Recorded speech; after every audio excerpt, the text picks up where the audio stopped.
if I don't have anything, right? Where do I start? And it would seem to me, I'm going to throw this out, probably workspace, right? Emails Yeah, and, and most people have that. I think that so if you're starting with Workspace, I think something to think about with Workspace that I see a lot of people struggling with, and if you're solo, this kind of excludes you. If you're doing this by yourself, you may not even need most softwares outside of Workspace.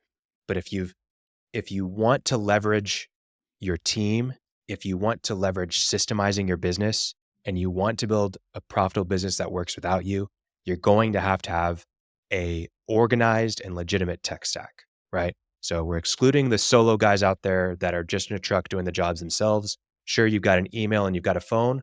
Great. Go do some work. Otherwise, you should probably you should probably spend some time thinking about your workspace really diligently.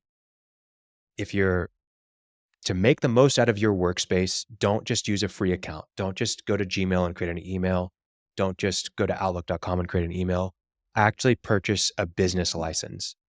And don't just use I'm a really big proponent of not just using the first option, because the first option really does like the lowest tier. I think it's like $6 or $7 a month on both platforms. You're you're getting access. Really, the only thing that you're getting at that level that's valuable is being able to use your domain as an email address. So, uh, bob@acme.com, right? Instead of at gmail.com. That's really the only thing you're getting. But if you pay it, I think it's usually double. So like 12 or $14 a month, you get access to so many different softwares that are all inside of one workspace, one account, and allow you to do so much with them. So for example, if you get onto the second tier of Google Workspace, yes, you get the branded emails, but you're going to be able to have access to shared drives, and you can control, what portions of your company have access to which files, and you can organize shared documents in one place rather than having them just in their personal, professional drives. It's a huge lift. You're going to get access to Google Meet, which is for video conferencing, and you're going to have the ability to record and transcribe not unlimited, but like terabytes worth of meetings. So you want to do sales calls, you can schedule the Google Meet directly inside of your calendar with one click of a button, and it's fantastic, right? You're also going to get access to Google Chat, which is essentially like Slack. It's a communication tool. I'm not a fan of Google Chat personally, but I know they're making improvements on that every quarter, and it's a viable tool, right? So just by upgrading that little amount, you get access to all of your email calendar inside of one workspace, but you also get access to shared drives, which is extremely valuable, and you get access to Google Meet and chat, which is helpful for just collaborating and working on calls with whoever you have remotely, whether that's internal or external meetings. Same thing applies to Microsoft, same exact setup. So that's how I would properly set up Workspace. And a lot of people aren't on that. I know people that are paying for Workspace and don't use it because it's not set up properly and they're just wasting money. I also know people that are paying for the minimum amount, and there's so many frustrations that they're running to every single day with locating files and, whatever it is, that if they would just pay the $6 a month per user more, they would eliminate a lot of those frustrations. well, one thing I'm looking at a bit of a chicken and an egg kind of issue. You just Yeah. described a lot of reasons to use Workspace. Until you mentioned those reasons, I didn't know they existed, number one, and I didn't know that I needed them, right? A little luxury, never fear. It'll be a necessity by the end of the year. Now that I got email, I know I got to have it. So, what's the approach? There's so many options. Well, Everyone you and that's talk why to, you start with the functions, right? You have to understand what the functions of okay, your company are. So, for example, right now we're sharing documents just by grabbing a link and sending it via text. Well, then I've got to go through my text and look through these links, and you sent this 3 months ago, and we've talked a lot since then. It's a mess. Well, you would be able to search for it inside of a shared drive if we had access to a shared okay, drive, right? So that's the function. So one of the functions is that you got to share documents, right? Or collaborate on documents. That would be the shared drive would solve that problem. Texting, right? So I know companies that they just text back and forth. That's how they communicate, which sounds great, right?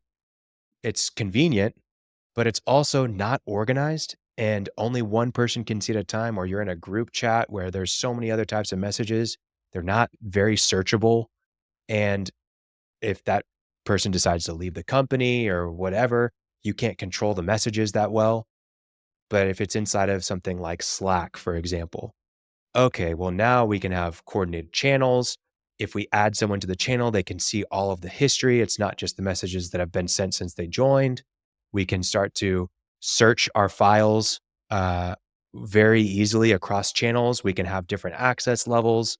And then if someone leaves, we can disable their account and they don't have any access to any of the previous messages. That's great, right? And not only that, you've it's not just about the function, but it's about how you structure things. Like right now, we just helped someone get set up on Slack to where now every single project has what's effectively a group message, but it's a channel. So there's a channel that we talk about this project. So the service coordinator is putting updates inside the Slack channel as things, they get a call from the customer or they schedule someone to go out to the job. Everything about that job is inside that channel. They take a photo of the job as they're, doing measurements. They put it inside the channel. They take a photo of the job as they're doing install. It goes in the channel. So anything you want to know about that project, you just go to the channel and ask the question or look inside of that channel to find the details. And that changes how they collaborate on projects, right? So that's an example for you.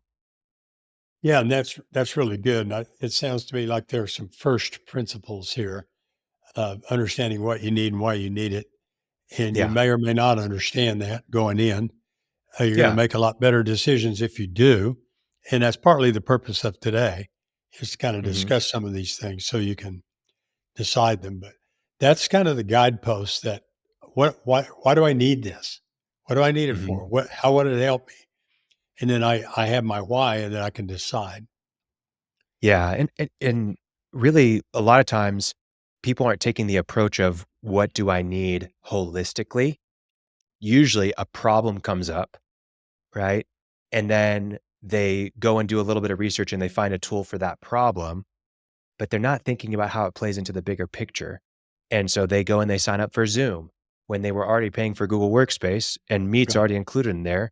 But now I'm paying $18 a seat for Zoom and I get it for 6 of my guys, but we already have access to Google Meet and it would have saved me 120 bucks per month by just Yeah. using Google Meet, right? Which has effectively the same use of as Zoom, or maybe it's Microsoft Teams, right?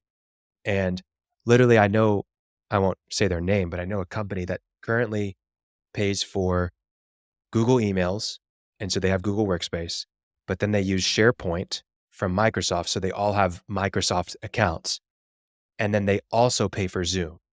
So there's one, they're using two workspaces and paying for both per user. And they've got dozens of employees. So we're talking about like $12 per month for, we'll call it 80 employees, right? So it's a pretty hefty bill. Then they also pay for Zoom, which both workspaces have Microsoft Teams and Google Meet, which are effectively Zoom. So you have another $18 a month per user on Zoom. It just, there's so much inefficiency there, but it's because someone said, hey, we need emails. Let's just use Gmail. And then someone was working inside of the field and said, hey, I don't use Google Sheets. I use Microsoft Excel, and that's what our client uses. So we need to be on Microsoft. So then they get on Microsoft and using shared drive. And then they realize, oh, well, hey, we've got to have Zoom meetings with this client because that's the thing they use. So we all need Zoom accounts, right? And that's how it starts, right? Yeah. There's problem comes up, they try to find a solution. Problem comes up. And so that's why you need to do a tech stack audit fairly frequently, like every year at least, and see where your inefficiencies are, right? And identify the gaps and then see how you can consolidate.